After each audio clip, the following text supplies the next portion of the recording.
We want to say welcome to everyone to Liberating Religious Liberty. I am Reverend Dr. Roland Stringfellow of the Center for LGBTQ and Gender Studies, as well as Inclusive Justice of Michigan. And again, we're just so very grateful that you are joining us for this training. It is being recorded and it will be made available via YouTube. Before we go into a deeper introduction of the two of us, I want to give a thank you to all of our sponsors and co-sponsors. The Center for LGBTQ and Gender Studies, we are celebrating our 20th anniversary this year, and we have a great lineup of programs that that will help you in terms of understanding the connections between religion, faith, and spirituality, as well as sexual orientation and gender identity and expression. Please visit us at clgs.org for more information. We also want to say thank you to Freedom for All Americans, largely based in Washington, D.C., that's been doing a fantastic job of working towards the electoral freedoms for everyone. Inclusive Justice is here in Michigan. I'm the board chair of that, and we are an inclusive, welcoming congregation for clergy and other people of faith here in the state of Michigan. We also want to say thank you to Dignity USA and New Ways Ministry for their support as well during this time. So I'd like to now give a more fuller detail of who we are. Father Bryan Massingale and myself, and we are not your usual suspects when it comes to talking about this topic of LGBT inclusion and the Catholic faith. Father Massingale? Thank you, and thank you all for joining us. And as Reverend Stringfellow just said, the two of us are not your typical usual suspects or your obvious suspects for being representatives of speaking of faith. We're both openly gay Black men, and that gives me a clue, gives you a clue as to why I'm here. My interest in this topic is both personal and professional. I'm an ethicist. I focus on racial justice and the intersections of gender, sexuality, and race in Christian faith. But more importantly, my research focuses on the ambiguity of Christian faith. That we can't overlook the fact that Christian faith has been both a powerful force for legitimating unjust social status quos, but also a resource for social transformation and change. That's the professional side. Personally, as a Black gay man, I know what it's like to have my human rights denied because of religious faith. We can't overlook the fact that the churches have twisted Christian faith to say that I and people like me are not fully human, that my love is not holy, and that I have no rights that others are bound to respect, to use the infamous phrase of the 1857 Dred Scott decision. And yet I am also here personally because of Christian faith. It's that Christian faith that has nurtured people like me and my ancestors through the darkest days of enslavement and of Jim Crow segregation, and even of non-welcoming, non-acceptance in Christian churches. It's been Christians and Christian faith that have nurtured and sustained me and people like me, and it's also given me the tools, the impetus for being an advocate for social justice. So that's the reason why I'm here. This issue, this concern for religious liberty and the way it's been misused by the churches is something that's both personal and professional. And that's why I'm glad to spend this time with you this afternoon. Wonderful, and thank you so much.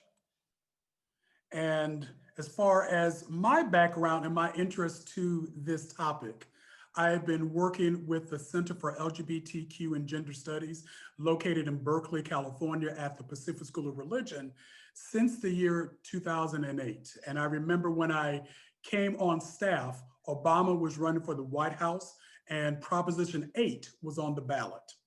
And after that election, African Americans were scapegoated for voting in huge numbers for Obama, but against the LGBT rights of others. And so that turned out to be false, a false narrative, but damage had already been done. And so I was approached by those who I work with to begin to do work around healing for the African American community and the LGBTQ community to try to build a bridge. And so I've written several curriculums for congregations to help understand theologically that it's not too far-fetched to support and love LGBT individuals LGBT individuals in the church and in the household as well. So again, I'm just very grateful to share a portion of one of the curriculums that I have put together, Liberating Religious Liberty. I'm getting various text messages for people, and so I'm not able to do both at the same time. So hopefully people can work that out, so excuse me for that. But we're going to go ahead and continue on. And what you're going to be seeing today is a lot of great work done by a lot of great people, but one in particular that I want to highlight, and that is Rebecca Orr, and she is the Senior Research Director at Goodwin Simon Strategic Research, and she has done some great research, not only on as you see, women's reproductive rights and racial economic justice issues. But I got to meet Rebecca during the fight for Proposition 8 in California. And so she has put together some great focus groups that you'll be seeing some of the research of what works effectively when you are speaking to people of a Catholic faith or who are more on that conservative spectrum when it comes to LGBT rights. So again, I want to say thank you to Rebecca Orr for all that she has done. So let's talk about our agenda today. We have 3 items that we're going to cover. The first is we're going to give definitions to religious liberty and why it is not a license to discriminate, as well as to give a Catholic perspective when it comes to equality work. And then finally, we're going to be giving you very practical steps on how to organize with Catholic audiences. Speaking of audiences, we would like to, for you, if you have not done so already in the chat, let us know who you are and where you are from. You don't have to give your name, but you can even just share where you are located. We're very interested in who has gathered for this training. We recognize that you might be Catholic yourself, or maybe you organize within Catholic organizations, or maybe you speak with legislators who are Catholic themselves. And so we're hoping that you'll find some very practical tools, no matter what part of the audience you are with, that you'll walk away with some very great things that you can use in your toolbox. So let me give you some food for thought. I would like to read some quotes from individuals. First one is from Ralph Waldo Emerson.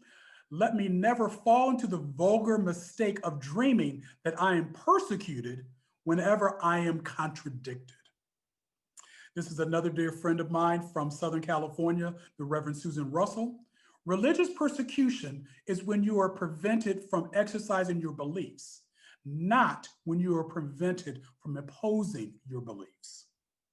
And then another good friend of mine, the Reverend Mel White, he writes, "We value the US Constitution as the bedrock of our democracy. Therefore, we will resist all efforts to put the Bible in its place. We value our religious freedom. Therefore, we will resist all efforts to make this a Christian nation. If indeed we believe in religious liberty, then everyone should have the right to express their religious views and as well as their religious practices, so long it does not impact or interfere with someone else. And so here you can kind of see where we're going to be going, and we're going to illuminate these words even more so with our training. I also want to call your attention to a website that the Center for LGBTQ and Gender Studies manages, and that is religiouslibertyforall.org. And the reason why I would like to begin with this is much of the content you're going to see within this training, you can visit religiouslibertyforall.org to find the curriculum. And it's downloadable, it is free, on how to have these conversations within your congregations, as well as some other tools for organizers on how to frame this issue of religious liberty to religious audiences. So now on to the training. So first of all, I just want to give a brief history of religious liberty to make sure we're all on the same page. You may have heard of the peyote case, and that was back in 1990 when indigenous individuals were prevented from engaging in their own religious practices. One gentleman came to work and then was fired for the use of peyote, which is a hallucinogenic drug. And at that point in time, they sued, and the case went all the way to the Supreme Court. 3 years later, President Clinton signed into the law the Religious Freedom Restoration Act. And that overturned the decision that the state of Oregon made that went against those indigenous individuals. And it said that the state had no right to interfere with religious practices. And this gained support from both liberal and conservative organizations. But that agreement between liberal and conservative organizations was did not last very long. In fact, both sides of the issue developed their own agendas when it came to this topic of religious freedom or religious liberty. And so many of you may be familiar with the Hobby Lobby case that went to the Supreme Court that basically said that this organization was indeed a person and that they could discriminate. The organization, this privately held organization, could discriminate on the basis of their religious convictions. I'm not going to go deep into that case, but you can look it up for yourself. But here's the thing that I want you to remember and to highlight, that the argument is that no burden should be placed on an individual's religious conviction, and if providing even a public service to a married same-sex couple, for example, does that, then the person who feels burdened may refuse those services. And so not only is that applied to individuals, but also to corporations. And so when we say religious liberty should not be a license to discriminate, this is what we are referring to.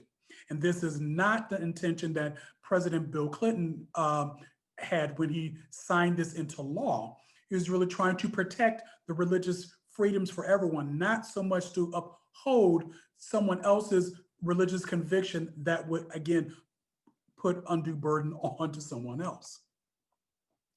So let me go a little bit deeper into the how religious liberty became so harmful. And this is a phrase called Christian Dominionism.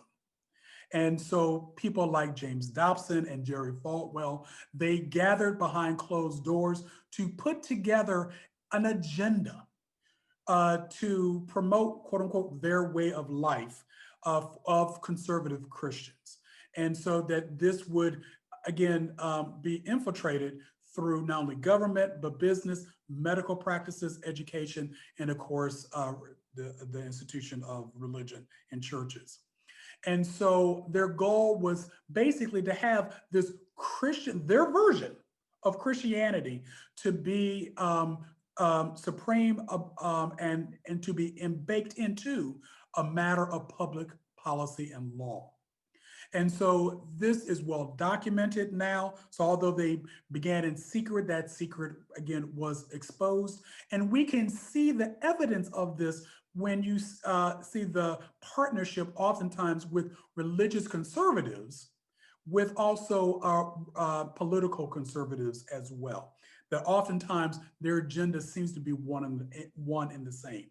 And in certain cases, they are one and the same. And so is the United States a Christian nation, or are we a nation that truly welcomes all people and respects the right and dignity of people to practice religion in the way that they see fit? That's the question. And of course, this is what the modern day religious liberty arguments are all about. So let me give you some examples of what I'm talking about. For religiously educated schools firing women because they became pregnant while not married. Business owners refusing to provide insurance coverage for contraception for their employees. Pharmacies turning away women seeking to fill birth control prescriptions. Physicians refusing medical care of a child of a same-sex couple. That was here in Michigan, as well as this next bullet point, refusing meeting space to organizations that support LGBTQ members of the Catholic Church. I should have put Catholic in there. Because one of the reasons why we wanted to do this training, especially for Catholic audiences or for those who work within the Catholic community, is some dear friends of mine who are Catholic, who run pro-LGBT support of individuals of Catholics who are in the church, were recently refused space by the Archdiocese here locally. And so we knew we had to do something to try to educate people, to organize people. And that's, again, one of the purposes of this training here today. So religious liberty should never be used to stifle anyone's rights or human dignity. It is, however, protection against those who willfully or unintentionally harm others with a selfish point of view. And those are my words. But these words from the sacred text of 1 John chapter 4, verses 20 through 21, I believe also help build a bridge to those who say, but what's wrong with religion and what's wrong with liberty? Both of those words sound pretty good to me.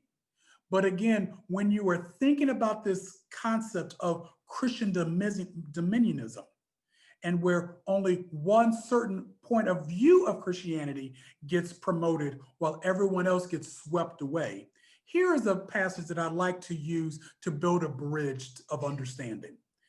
For whoever does not love their brother and sister, whom they have seen, cannot love God, whom they have not seen. And God has given this command: anyone who loves me must also love their brother and sister. And so I believe it always comes back to what does the sacred text say, and not having it being twisted in a way that might shut people out. That the whole purpose of the sacred text of religion as a whole is to bring people closer to God and not to berate them, belittle them, or even condemn them. When religion is used in that way, I call that spiritual violence. And there is a lot of spiritual violence that takes place, especially around this topic of religious liberty. And so what we are hoping to do today is to provide some pathways to counteract some of the some of the spiritual violence that has been used. So I would like you now to type into the chat: have you personally benefited from or have been harmed by Christian dominionism? And you might ask the question, well, how in the world would I have benefited from Christian dominionism? Well, if you have attended a a Catholic university, a Catholic school, then again, maybe you have benefited from a scholarship or you benefited from a certain worldview that was taught to you. If you are very active within your local parish, that might be a benefit because everyone around you looks like you, talks like you, thinks like you. And if that's the case, then you simply go along to get along. That's a benefit. However, if you felt like you've never quite fit in due to your sexual orientation or your gender identity, or quite possibly because you are considered one of those lapsed Christians or a Catholic in name only, then maybe you've been harmed by this concept that our way is the only way, or might makes right. So that's really what I'm talking about in terms of benefiting or being harmed by this whole concept of Christian dominionism. So go ahead and type your responses into the chat so we can see and learn from one another at this time. And now I'm going to turn the tide over to Father Massingale.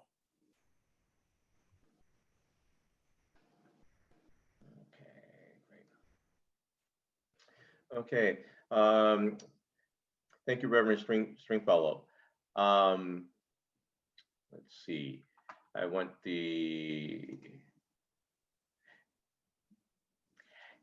want to move now to a specifically Catholic understanding of what's happening in the Catholic world when it comes to discussions on religious liberty.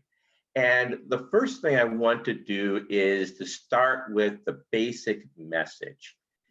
Anyone who is Catholic, we've learned from childhood that Catholic means universal. Or in the words of the Catholic novelist Flannery O'Connor, here comes everyone. Here comes everyone.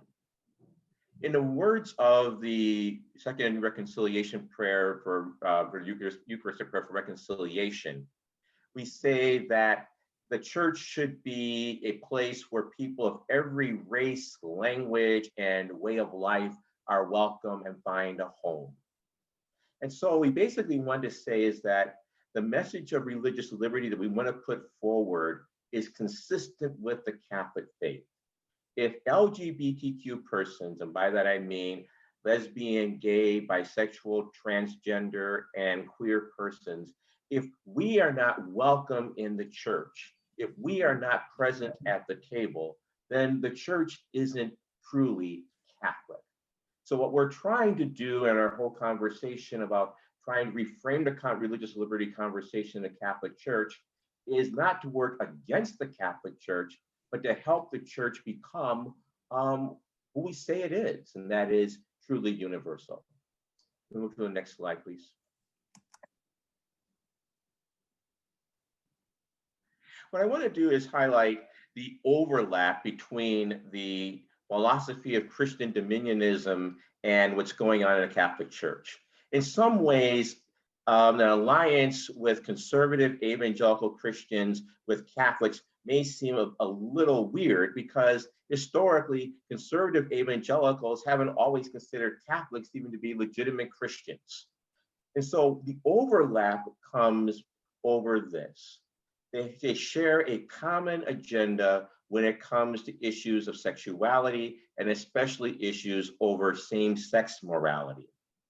Even though the Catholic bishops would want to say that religious liberty is about the freedom to exercise our religion and the freedom to express the Catholic faith in the public square, when we look at where the Catholic Church has put its concrete efforts, we'll see that Catholic religious liberty is driven by a concern for government non-interference in the church's gender and sexual agenda. We see this where in the interventions that one of the first interventions that where the Catholic Church was really came to the public attention was in the whole birth control debate when Obamacare was being implemented, and where the Little Sisters of the Poor sued the Department of Health and Human Services over an exemption from the mandate to provide birth control for their employees and their sponsored institutions. even though they would not be directly providing the birth control coverage in their medical insurance plans, it was still felt to be an infringement upon their religious identity. We also see the continuing work on the Catholic Church about limiting the impact of same-sex marriage.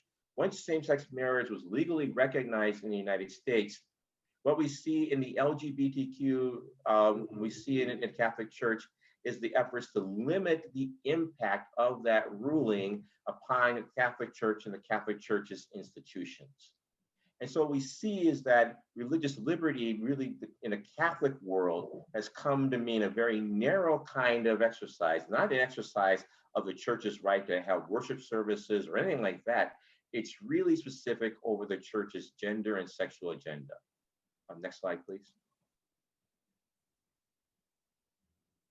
And so the Catholic, in the Catholic context, we see religious liberty almost exclusively focused on LGBTQ issues.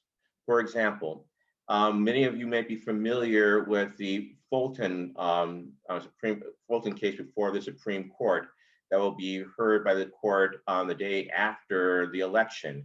It's about the right of Philadelphia Catholic Charities, even though they're a publicly funded adoption agency, to exclude same-sex couples as potential adoptive parents. We also see the religious liberty issues at play over the firings of church employees, not only those who work specifically in the church, but in almost any church-related organization, including schools, hospitals, and other places. And we see this in a so-called ministerial exemption. In other words, that because they are church employees, the church has the ability to basically fire them at will. And that firing has taken place almost exclusively over issues of sex and gender, and especially same-sex issues and same-sex morality. That's the Catholic context for this conversation. Can we move to the next slide, please? I want to put a shout out here to St. Thomas Aquinas. One, because we know as Catholics that you can never get in trouble by quoting St. Thomas, the so-called angelic doctor, a major personage in a Catholic theological tradition. But what I want to signal out here is Thomas Aquinas is also known as the patron saint of the right of conscience, the right of conscience. In Catholicism, we believe that reason and faith are not contradictory. And in fact, that the truths of our faith become confirmed through a reasoned reflection and investigation of human experience. The way that's reflected in the Catholic Church is that we teach that we as Catholics have the right and the duty to follow our conscience, to inform our conscience, to seek the truth, and to embrace the truth once we've found it. And furthermore, it's Catholic teaching that no one can be forced to act against their well-formed conscience. Now, by well-formed here, that's not a weasel word. Church leaders and church teaching are resources in the formation of our consciences, but church teaching forms our conscience. It isn't our conscience. It's one resource among many that Catholics use in their search for the truth. So when we're talking about the right of conscience, and even though our interpretation of religious liberty may differ from that of certain bishops, we're not going against our Catholic beliefs. We're actually being consistent with the deepest truths of our tradition, especially as enunciated by the great person of St. Thomas Aquinas. Next slide.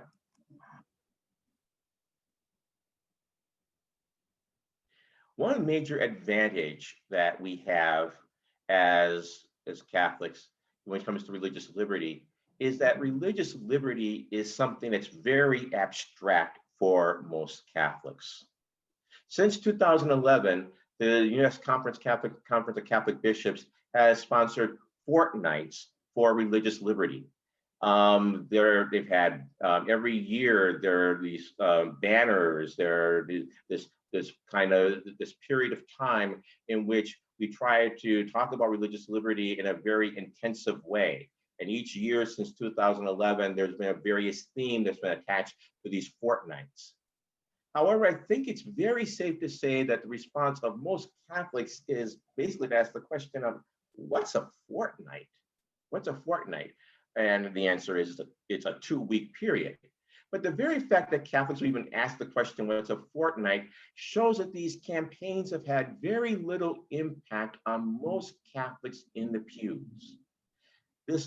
The religious liberty discourse in the church is something that's of interest or with the people like us who are professional Catholics have paid attention to, both on the left and the right. But religious liberty campaign is far less known to most Catholics than the church's opposition to abortion and same-sex marriage. Most Catholics know about that, but when they talk about religious liberty, they don't really understand what this is really all about. And that's a good thing because it creates openings for us to help set the terms of the conversation and the discussion.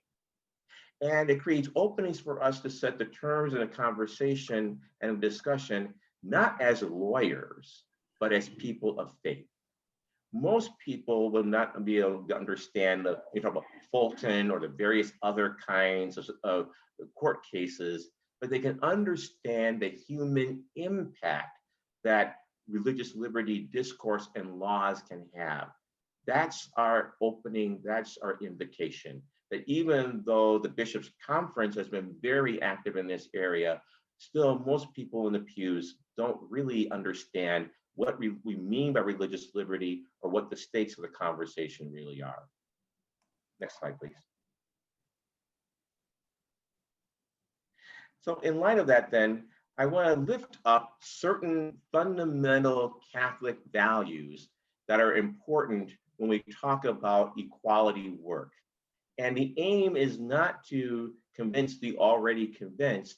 The aim is to help educate, especially a Catholic audience, and to even complicate the conversation by saying that what's really at stake here are fundamental human lives and Catholic values.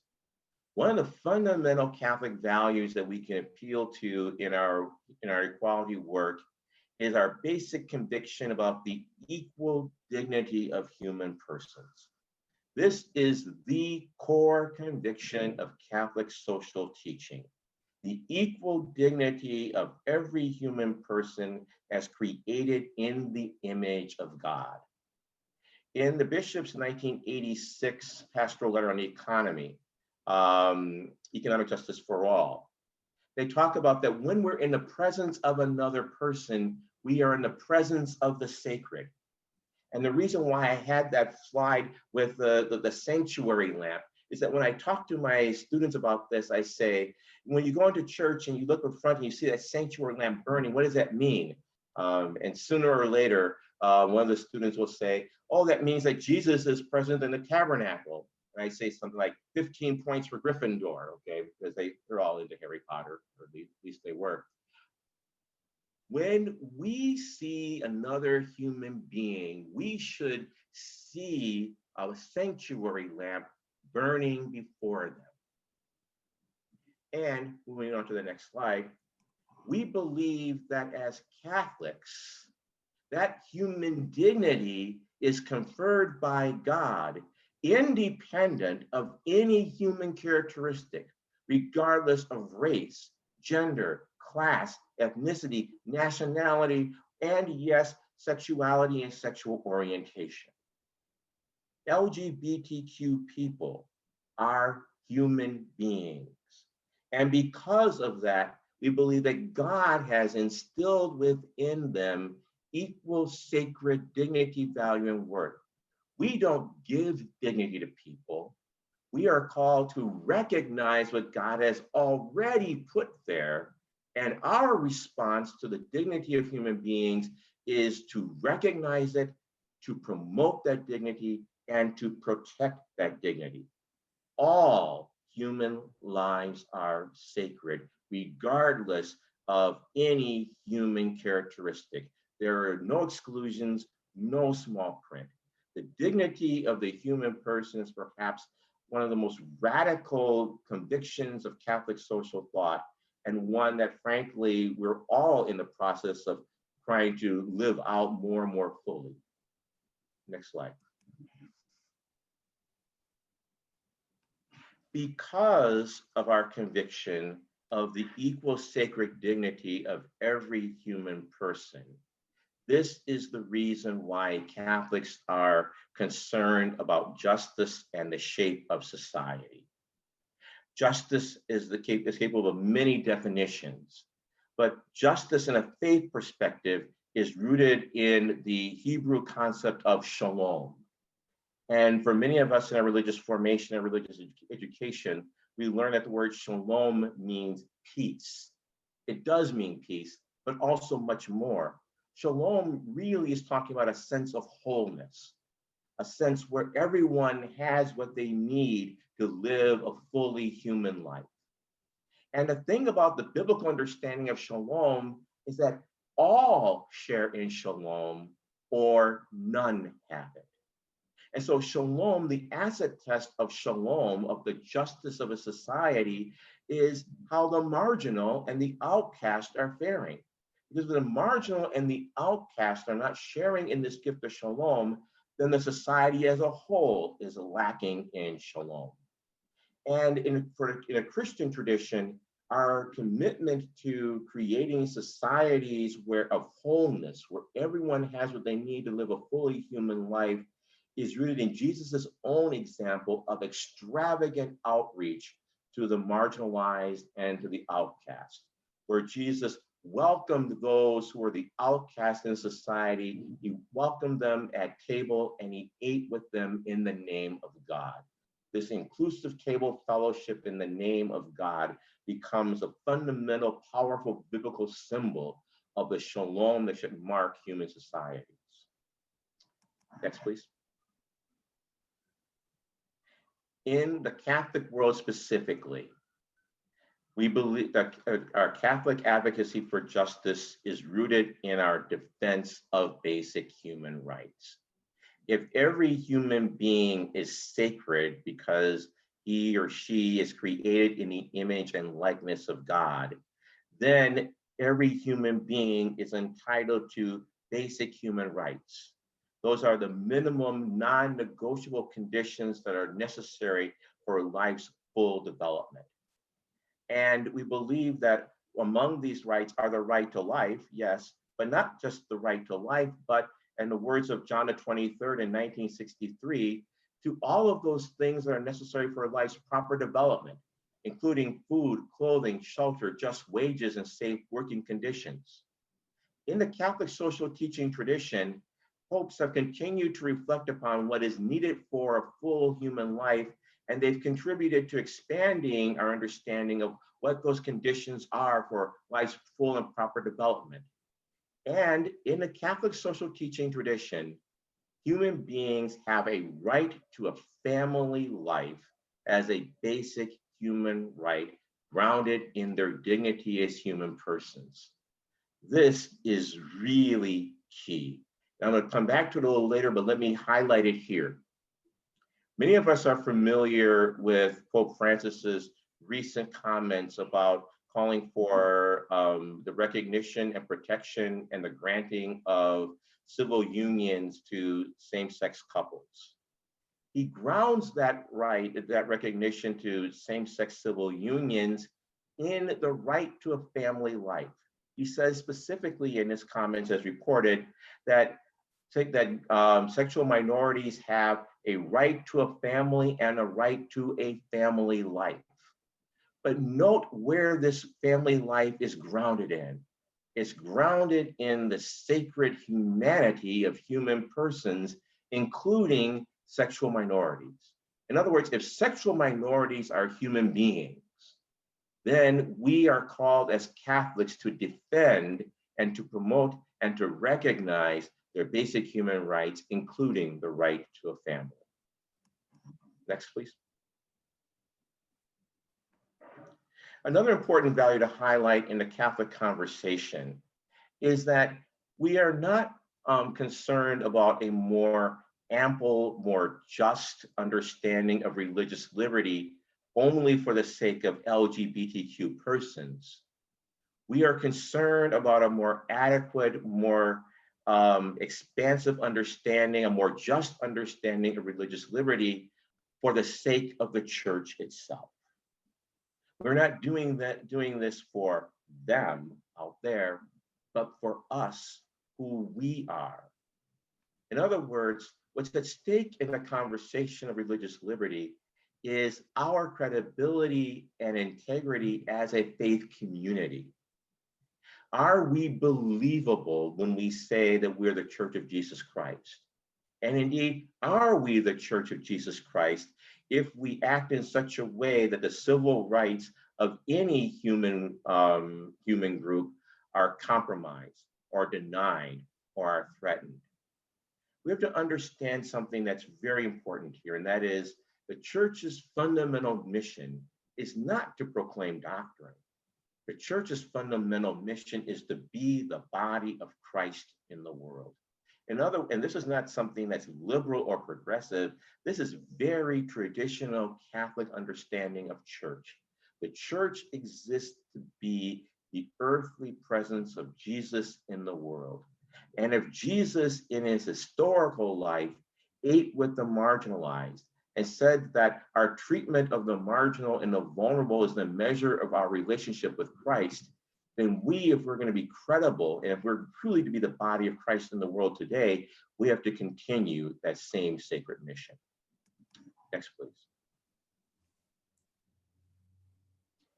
One of the things that I think we as Catholics need to do in terms of expanding and coming to a more adequate understanding of religious freedom is to humanize religious freedom and to talk about how LGBTQ persons both can benefit from it, but also how we can be harmed by a particular understanding of religious liberty. One of the things we often hear is in the discourse on religious liberty is that the church needs to defend family life. We need to defend the family. That's often something we hear in religious liberty discourse from conservative Christians. Here, I think we need to point out something that's very obvious, and that is that LGBTQ persons come from families and they have families. What I'm pointing out here is that as Catholics and as faith-based advocates, we need to claim the family values narrative. I think too often we sometimes cede that narrative or concede that narrative to conservative Christians. No, adoptive parents are parents. LGBTQ parents who are adoptive parents are parents. We have children who both delight and challenge them as they delight and challenge straight parents or opposite sex parent couples. LGBTQ parents also pass on the faith. In other words, same-sex headed households can and are domestic churches. Next slide, please.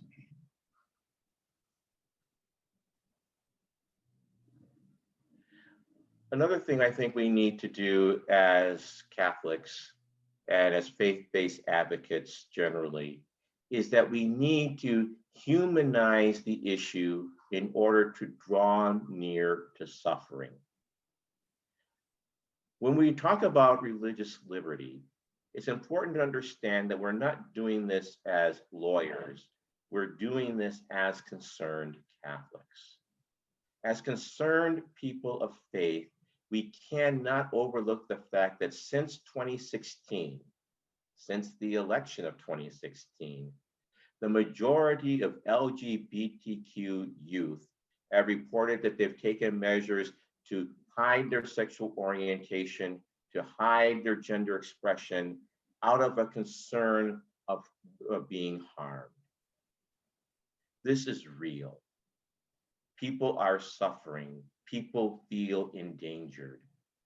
And by drawing attention to the ways in which religious liberty discourse contributes to an atmosphere of intolerance, an atmosphere where people feel threatened, we seek to complicate our understanding of the issue in good ways. Pope Francis has this beautiful quote, and I'm going to read it for you because it's really powerful. He says, "Sometimes we're tempted to be that kind of Christian who keeps the Lord's wounds at arm's length.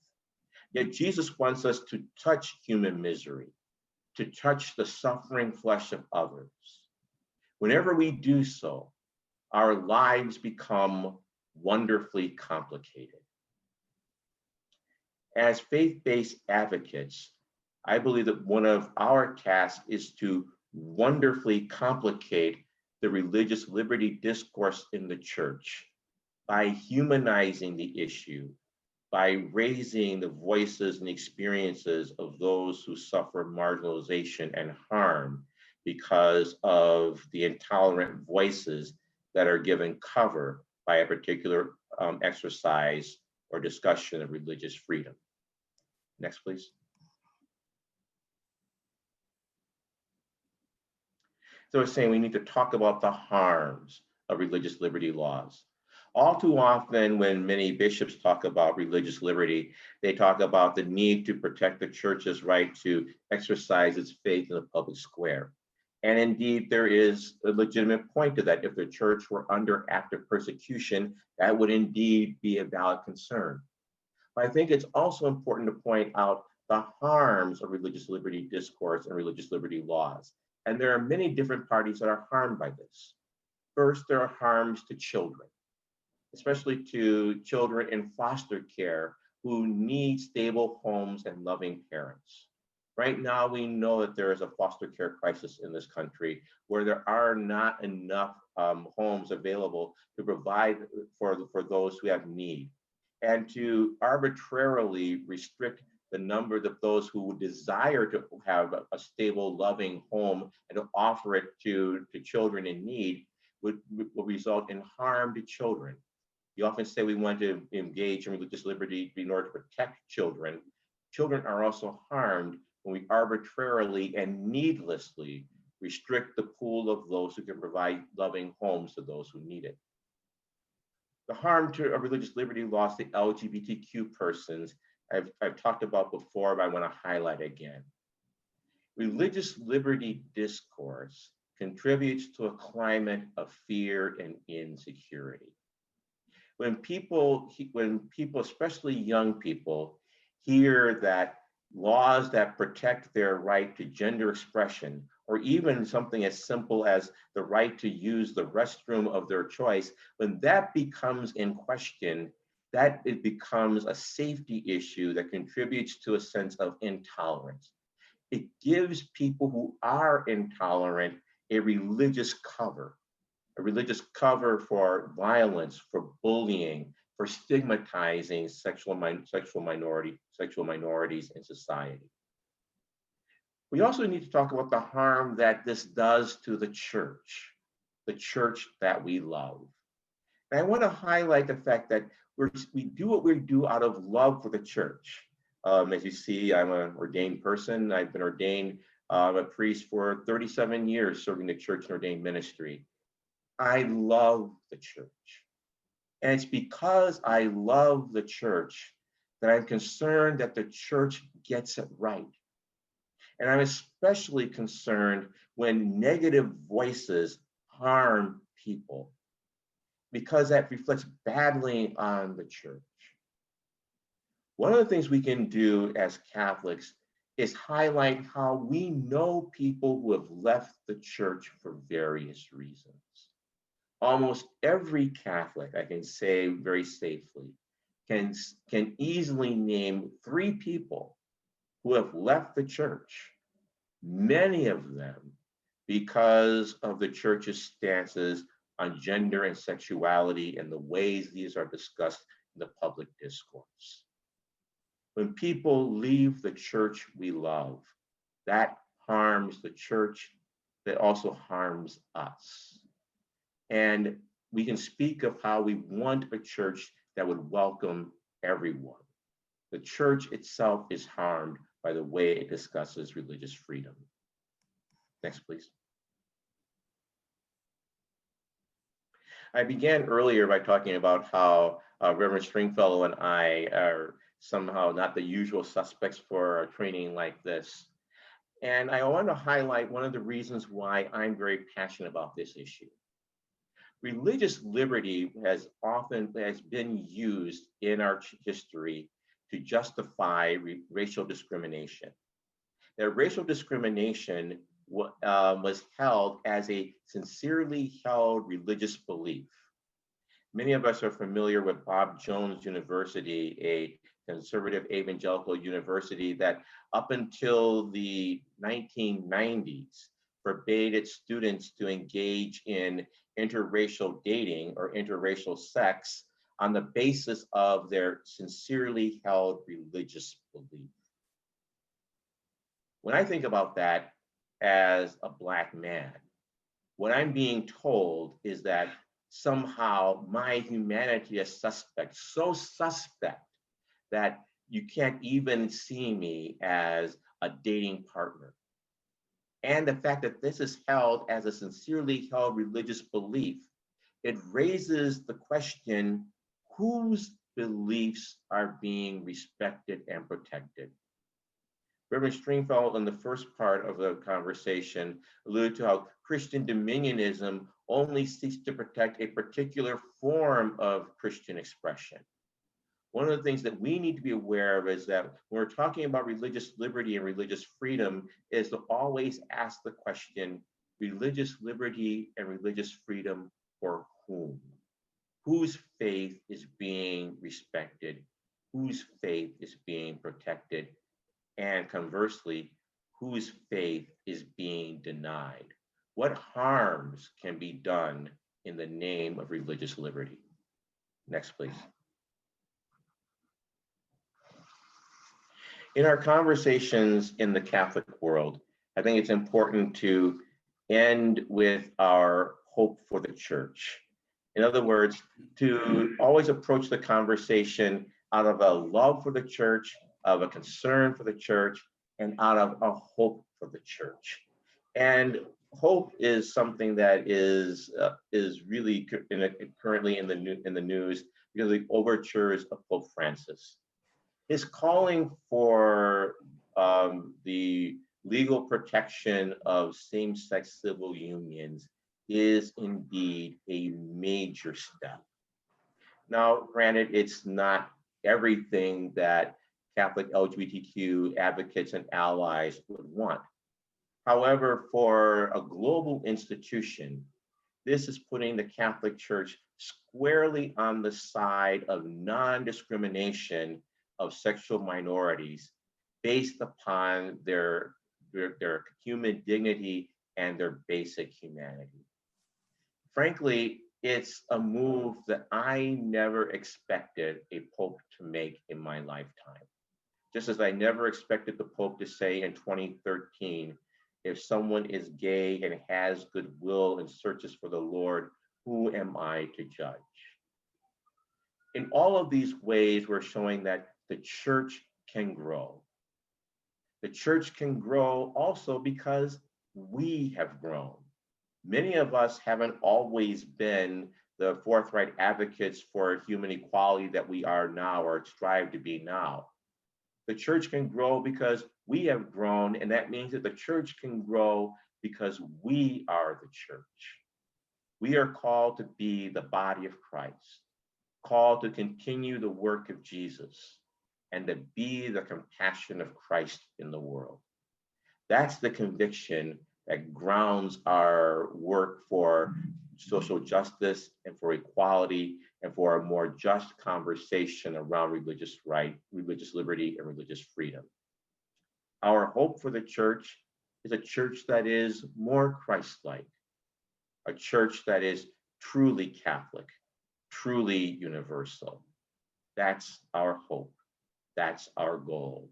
That's our motivation. That's our conviction. Next, please.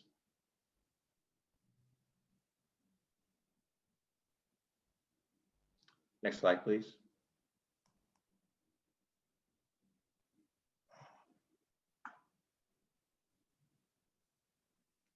Great.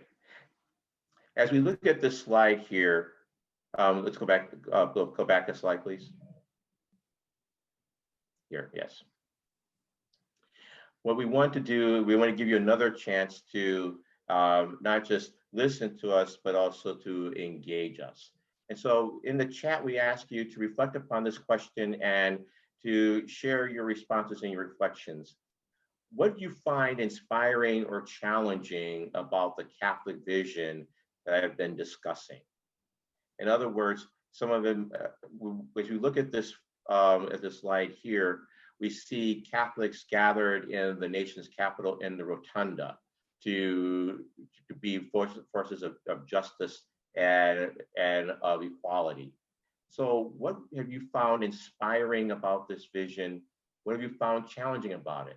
It's a vision that we don't often hear in the Catholic conversation about religious freedom or religious liberty.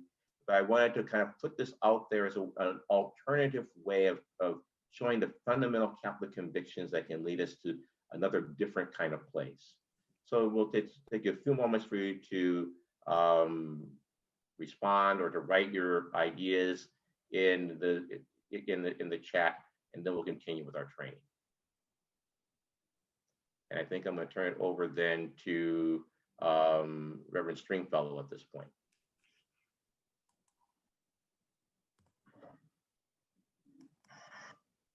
Thank you, Father Massingale.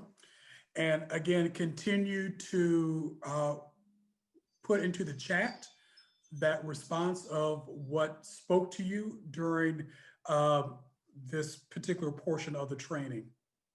We're in the home stretch of our time together, and I want to now dive deep into a more practical application of what you've heard.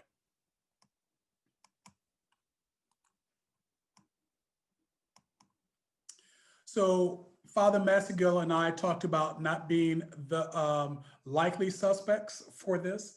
And we recognize that oftentimes when it comes to those in the pew or those who identify as Catholic, they too may be seen as unlikely suspects when it comes to talking about this topic of LGBTQ equality, speaking up for adoption rights for all individuals. Why is that? Well, again, when it comes to this topic of why would a good quote unquote Catholic be talking about these issues? Or is she or he a lapsed Catholic, or a name only, or a recovering Catholic? Are they an agent of the radical left? What's wrong with discriminating if it leads to a good outcome and keeps people safe? So again, here are some things that in terms of identity, or just some, I think, some sincere questions when it comes to this topic of standing up for the rights of LGBT individuals and to lend your voice to the public discourse around this topic. So first of all, I think it's good to make a distinction between discrimination versus judgment, meaning good judgment. And so exhibiting good judgment and discernment, it is wise indeed, and because it keeps us safe.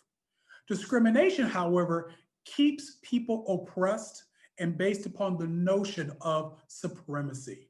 I like what Father Massingale said a few moments ago, that sure, we can talk about religious liberty and religious freedom, but religious freedom for who?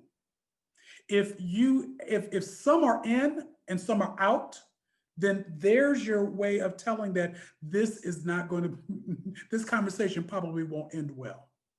Tradition and status quo makes us feel comfortable and makes us feel safe. They also make us feel complacent and hard-hearted towards those towards those who don't truly fit into the norm or the status quo. So here's the question that I'm sure many of us have, particularly those of you who have tuned into this webinar, is how do I turn this presentation, meaning what we just presented, and my passion to advocate for fairness and to real change, especially in such a hierarchical structure like the Catholic Church or among other Catholics.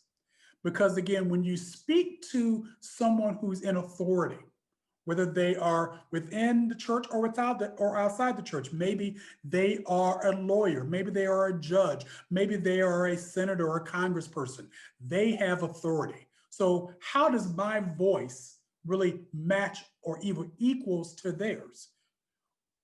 That's the question we want to talk about. And so I want to give you some considerations and guidance when it comes to formulating your own messaging. So first and foremost, situate your voice in your personal Catholic identity. Whether you are identify Catholic as yourself or whether you are working with Catholics, this is a really great place to begin. So Catholics who are looking to influence and mobilize others on the issues need to start by just simply saying, this is who I am, and this is, I am a person of faith, I am a Catholic. That alone, you don't realize how much power there is simply by saying that you are indeed a person of faith. And you don't allow others to come along and try to discredit what you already know. You know what you know. You are who you are. And it's your experience that has that authority. So advocates obviously should talk about the role of faith has played in their lives and what faith identity means to them personally. Having been able to go and speak to legislators here in Michigan with other religious leaders and lay individuals, they come and they hear us and they hear our stories, and our stories matter to them, especially when you are a constituent within their district. You represent me, Mr. Congressman, or the female senator. You represent my interests, and as a person of faith, let me share with you where I'm coming from and where I stand. So before you tell people what you believe, share how you as a Catholic came to believe that you do. So 3 things to keep in mind. First, this demonstrates empathy for the audience. It reassures them that that they too can evolve without compromising, and it highlights important parts of their identity, particularly if they're Catholic. And third, it models how one can change and engage in ways that are explicitly and authentically Catholic. So again, before the person became a judge, before the person ran for a political office and was elected, they are a person also. And so keep that in mind, that it's one person speaking to another person, that this individual who you're speaking with has their own formed belief.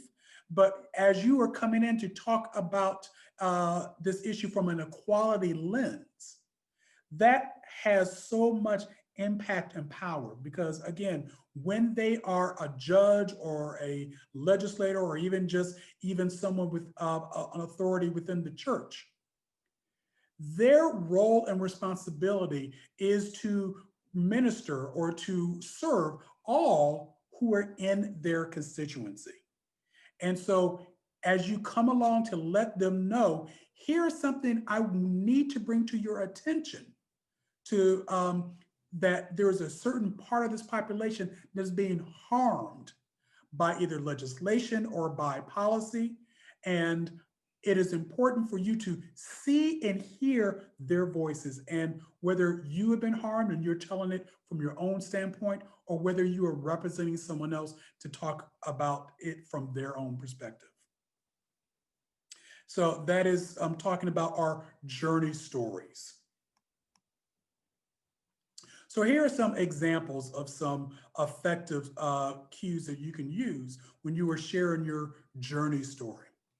Like many other Catholics, I once judged people who were gay or transgender, and that's a great way to begin. Growing up Catholic, being gay wasn't something discussed much in church. And when it was talked about, it usually wasn't good. So at first, I didn't know what to think about non-discrimination laws.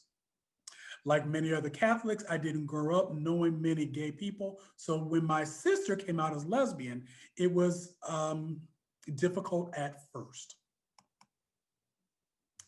Here are some other examples that you can use to tie in your own Catholic tradition. As a Catholic, I am called by my faith to inform my conscience. With humility, I sought guidance from God and from those who I know to be deeply faithful and moral Catholics. Through this, I came to understand. Through deep prayer and consulting my conscience, I came to realize. So let me pause here for a second before I move on. Notice in both of these examples that there is a lot of faith language or religious language that is being used, but you're using it in a way that is authentic for you, in the way that you would express yourself. And that's really the key, is that you are authentically expressing your concern. So think about it as if you were talking to someone on a more casual basis. Now, of course, if you are talking to your parent, you might be a little bit more formal as opposed to your best friend. So, but you still maybe want to convey the same thing. You're thinking about your audience, but you're putting it in a way to be impactful, to be persuasive. Because again, there's nothing that really changes hearts and minds like a good personal journey story. I started here, and now I'm here. And so here are some other examples that I would like to share with you that reaffirm the Catholic value. So as a Catholic, we are instructed by Catholic social teachings and Pope Francis to take into account the needs of others and the common good to help all people to have their basic needs met and to realize God-given gifts. My faith teaches me that all people are precious gifts entrusted to us by God and that all people should be treated with full dignity and respect. I seek in my life to live as Christ's example on earth, and as the Pope has said, if a person is gay and seeks God and goodwill, who am I to judge? And I obviously love that last one too, because here in this last example, you are relying upon the religious authority, the greatest religious authority within the Catholic Church, to formulate your pro-equality message.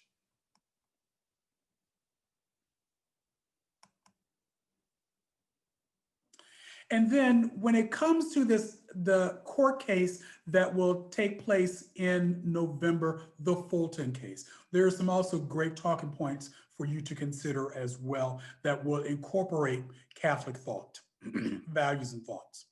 On the Fulton decision, some advocates may say, if the court finds in favor of Catholic social services, when the argument starts with this framing, the pro-equality position is already framed in opposition to Catholic groups and organizations, not the harm that may be caused if they are allowed by court to discriminate. And then focusing on opponents and characterizing their motives rather than emphasizing the harm caused places LGBTQ advocates in opposition to faith in ways that are not helpful and interfere with persuasion. So what we have for you is, don't worry about trying to scribble all this down. We'll provide you some talking points, particularly for the Fulton case, as well as simply just having conversations with others. And that was some other talking points there that I meant to do. So how do you put your faith into action? So first, you want to share your story of why this is important with your family, friends, and those you attend church with. Nobody cares how much you know until they know how much you care and why you care. Speak out of concern and love for the church, and you speak out of concern for love for LGBTQ persons and families. Share your views more widely. So lend your voice to a letter to the editor and newspaper. Freedom for All Americans is looking for Catholic voices willing to tell their stories publicly. So first and foremost, let me go back one. Start with your friends and family. Tell them why this issue matters to you. And for those of you who are ready to take that next step, then you can tell your stories publicly. So you can talk with your legislators. So Freedom for All Americans will help provide you with support in scheduling your meeting and sharing your story. I remember the first time I did this, and I was thinking, wow, I can't even do this. And I speak publicly for a living. But until I received the support and knowing that all it is sharing it from a story from my own perspective, well, yeah, that I can do. And you can do that whether you are a religious leader or whether you are a lay leader or just simply someone who cares about this topic and you want to advocate for those in your own community. We can help you talk with your legislators. So if you are interested in doing so, then please mark this down, freedomforallamericans.org/Catholics. And we at Freedom for All Americans will find out where you live, help you with connecting with your legislators, helping you connect your persuasive story to tell it in an op-ed or a letter to the editor. Again, we're not going to change the public discourse until our voices are out there as well. And so your voice matters. And so we want to make sure that your voice gets out there, either by simply talking to a friend or putting your words on paper and making sure they get into the newspaper, or sitting in front of someone who represents you, who you know may be Catholic themselves. And you can connect with one another on these particular issues. So freedomforallamericans.org/Catholics. And of course, don't forget to vote. And many of you have already done so as well. But this is what I would also like to say is, after November 3rd, what is your plan? We've heard about making plans going up to Election Day, but what are your plans after Election Day?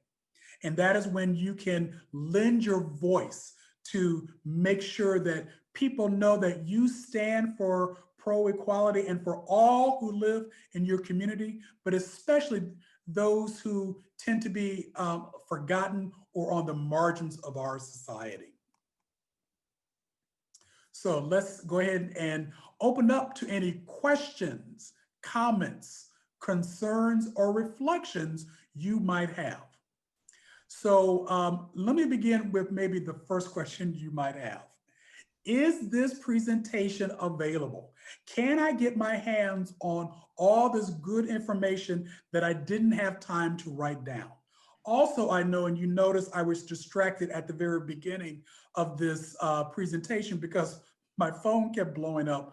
I had individuals who were saying that they were not able to log on or the link didn't work, and I got a little distracted in regards to that. So this presentation will be uploaded to YouTube, and it will be a private video. Basically, if you have the link, you can watch it. And so that way you have the presentation. And I also want to say, let me go back 2 slides because I neglected to say. When you go to freedomforallamericans.org/Catholics, you're also going to find these talking points that I've referenced.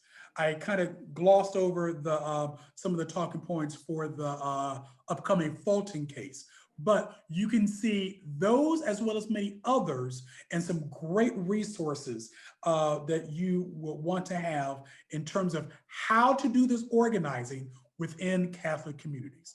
freedomforallamericans.org/Catholic.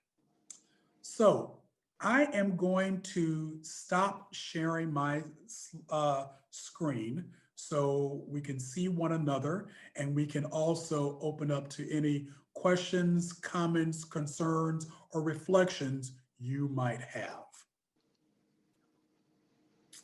All right. So let me also give a great shout out to one of the pastors on my staff at the Metropolitan Community Church of Detroit, is Pastor Hattie Alexander Key. She is behind the scenes, and I appreciate that she learned on the fly how to do spotlighting and has helped us with this. So we just greatly appreciate it. So Pastor Hattie, I'm going to have you then unmute yourself, and if there are any questions that you'd like to read for us. Certainly. Can you hear me? Yes. Okay.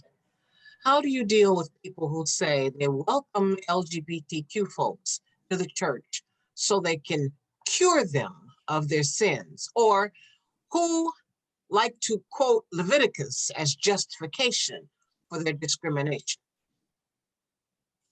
Indeed, indeed. Yes. Let me take a stab at that. And this is where I think in the Catholic world we have some advantages or tools. When the Pope made his interventions about civil unions, he didn't change any teaching about same-sex morality. In other words, what he's basically saying there is that even if you believe that same-sex behavior is immoral, sinners have human rights. Sinners have human rights. And you can defend a person's rights without necessarily approving of their behavior. So for example, we work for criminal justice in the criminal justice system. Even for those who have done heinous wrongs, we still recognize that they're human beings. Now I understand, and personally, don't hear me right here, I do not believe that same-sex behavior is necessarily immoral, no more than I believe that other sex behavior is always moral. However, we're not going to change people's minds when it comes to biblical interpretation or their beliefs about the sinfulness of human activity. What we can do is say quite clearly is that regardless of whether you believe that someone's behavior is sinful or moral, they are still human beings. And this is why the Pope is saying that even if he personally doesn't agree with their behavior, he is still calling for the defense and the recognition of their right to a family life. If we're going to demand that people not be sinners, there would be very few people who would be parents in our world. And so I think we need to kind of, we don't need to be sidetracked into the intricacies of biblical interpretation, which can really take us into rabbit holes that many of us aren't prepared to go into, and also would probably not be very productive. Because in my experience, people who come to you with that kind of position aren't going to be willing to change basically about anything you say about the critical understanding of Leviticus. I think the easiest way to do it is basically say, okay, I hear you, but even if you believe that this is behavior that the church can't approve of, these are still people who have human rights and human dignity, and we're called to protect that human dignity and their access to human rights. There are a number of individuals who have offered gratitude for both you, Reverend Stringfellow, and you, Father Massingale, for this presentation and how effective it's been for them. Here is from Brother Thomas. I have great hope for the reconciling words of Pope Francis this past week. Many Catholics will be divided regarding his recognition on LGBT civil unions. Some saying that it is not enough, while others who say that he is going too far. We have a God of surprise, and I believe that Francis is the lightning rod that God is using to get folks off their seats and begin to dialogue. How many of our bishops will get the hint and start talking in clarity? Not exactly a question for you, but just a statement. Right, and I think that this is something that we need to talk about too, and that is that in one of my public comments on the Pope's remarks on civil unions, I point out that this is a necessary step in the church's evolution of its thinking on same-sex morality. That even though, and it's guaranteed to disappoint people both on the right, who are very traditional, and also people on the left, quote unquote left, who would be advocating for a more progressive understanding and acceptance. It's a stance that doesn't please fully many people. However, it's a necessary step. And if we look at other denominations that have moved toward a more accepting stance, for example, comes to mind the Episcopal Church in the United States. Every denomination that got to that stance went through this kind of very messy period of intense church conflict. The Episcopal Church today is not what it always was. And I think that we need to also have that same kind of appreciation when we look at the Catholic Church and what we're currently going through. Yes, there's going to be some tensions and some divisions and some conflict. That's to be expected whenever any faith-based organization goes through a period of change and evolution. Let's not forget that in the New Testament, when they were going to accept Gentiles into the faith community, people weren't always having it. And at the Council of Jerusalem, there was no little dissension with we read in the Acts of the Apostles over this decision. Whenever the church has made a move to become more welcoming, more expansive, more inclusive, it has never been without conflict, without some kind of drama, without some kind of tension. And so for me, I don't see the tension as being a negative thing. I see it as the necessary growth pains that have to happen in any organization, in any person, as we seek to become more Christ-like. Even in my own personal conversion experience, every time I've had to be asked to take the next step in terms of being a follower of Jesus, it's not been without some complaining, without some pain, without some conflict. And I think we just need to understand and accept that as we grow as individuals and as institutions, there is going to be some conflict. How do we make that conflict to be productive and growth-filled is the real challenge that we face. From Laura McGinn. I just want to respond that, again, when it comes to dealing with those who have power and privilege, rarely they're the ones who are going to be benevolent to the people, because there's something that's very addictive about keeping the power and privilege to yourself. So where does change happen? How does it happen? And I believe it comes back to, it's the power of the people.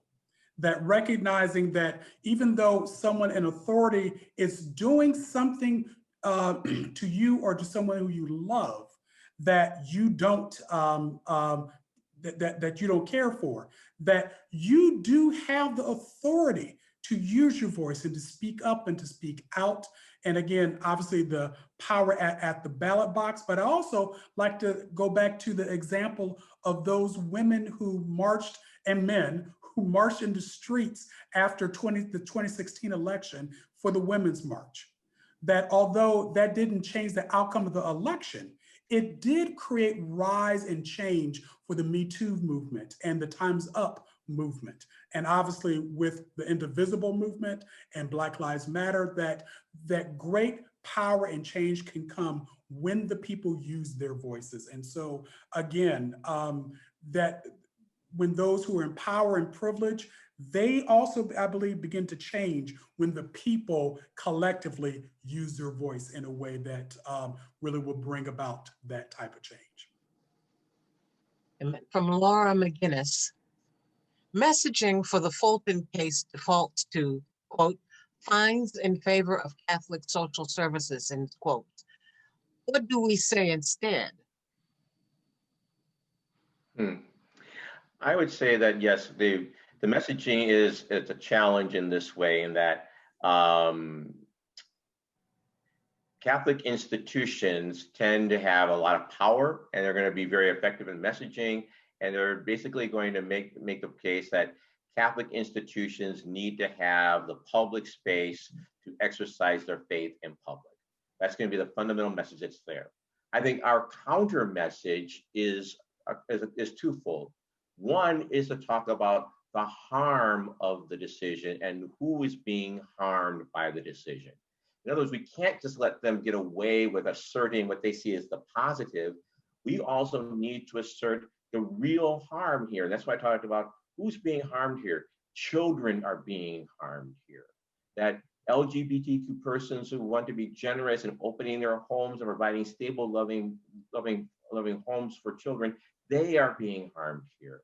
LGBT youth are being harmed by a discourse which sees them as being less than or less than fully human. The church is being harmed when it's seen as being an instrument of intolerance. And I think this is something we need to understand here. For many young people, especially millennials, when they look at the church, and this has been documented by surveys, they just had one out by the Barna Research Group, which studies faith-based organizations, that one of the main adjectives that's used to describe the church is that it's homophobic. And this is leading many young people, and I teach them every day at Fordham, who basically have decided to opt out of the church. I think this is something we need to put out there in the public because that's not what's always out there. And our role as advocates is deliberately to put another voice out there. Yes, I understand that they're going to default, the message is going to be finding in favor of Catholic social services. I think we need to put another message out there and say, how do we find in favor of the vulnerable? How do we find in favor of the marginal and the excluded? I think that's our vocation as Christians, is to always be that voice for those who are neglected, who aren't included in the discourse of power. This is a statement of thanks. Thank you for your illuminating and inspiring presentations. So many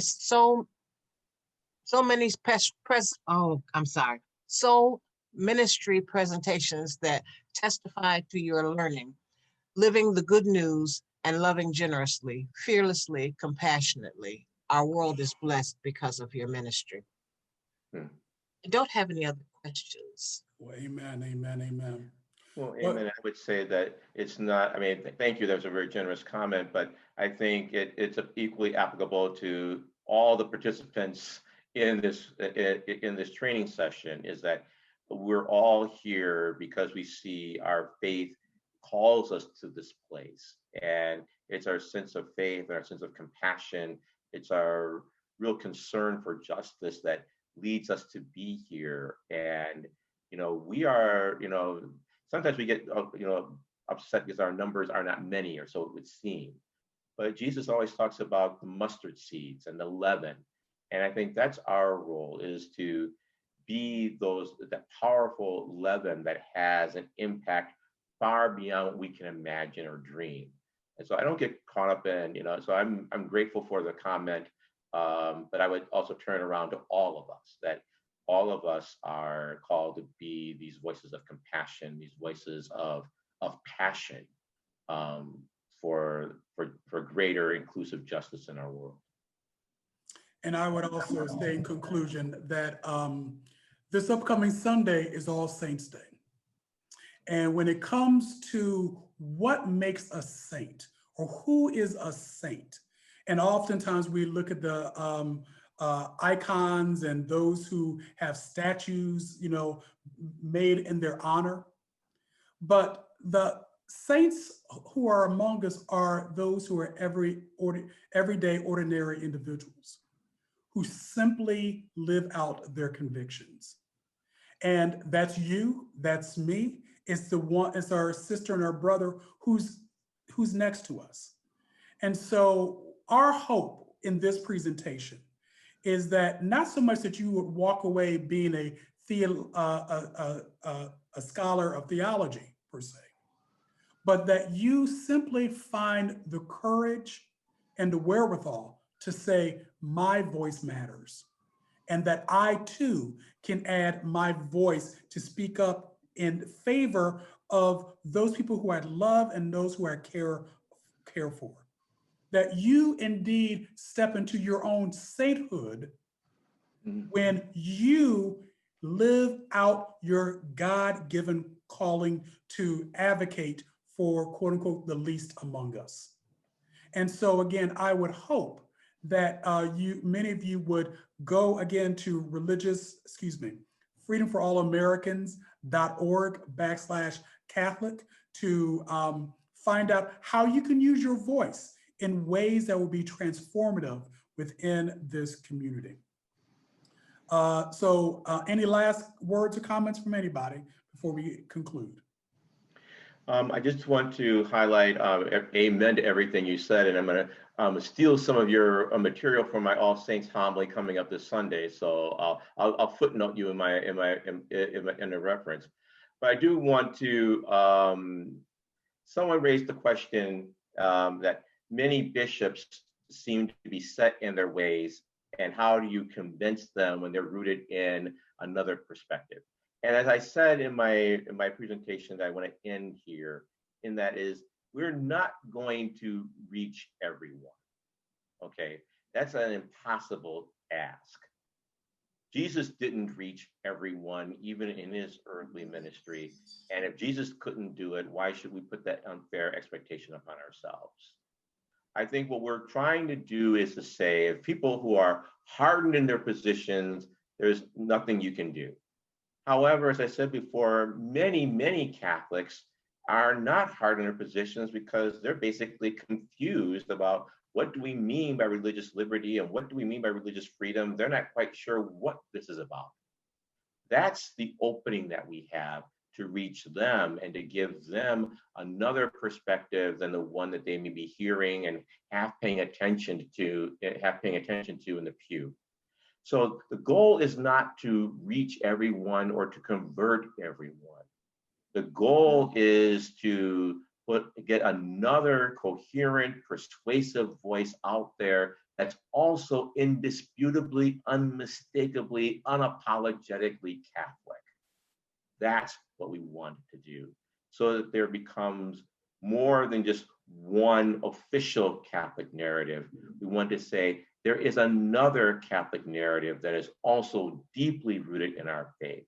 And this narrative demands and deserves attention and recognition too. Good, thank you so much. And thank you also to our partners in putting on this training, Dignity USA and Families with Dignity here in Detroit, the Detroit area. Tom and Linda Nelson, I so appreciate your love and your education of me as well. Also, New Wave Ministry. We also, New Ways Ministry, I also appreciate Frank and all the great work that he is doing. And so again, there are a lot of people who are out there doing this great work, and we can, when we blend our voices together, we can create great change. Again, thank you to my sponsors at Freedom for All Americans and the Center for LGBTQ and Gender Studies, and at Inclusive Justice of Michigan as well. My colleague, Father Bryan Massingale, again, I appreciate all that you have done. And for Pastor Hattie Alexander Keith, thank you for being our wing person helping us during this time as well. This recording will be made available at all of our partner organizations that I just thanked. And so look for that possibly by the end of this week or the beginning of next as well. So blessings to us all, and thank you again for your time and your attention. Take care. Bye-bye. Bye.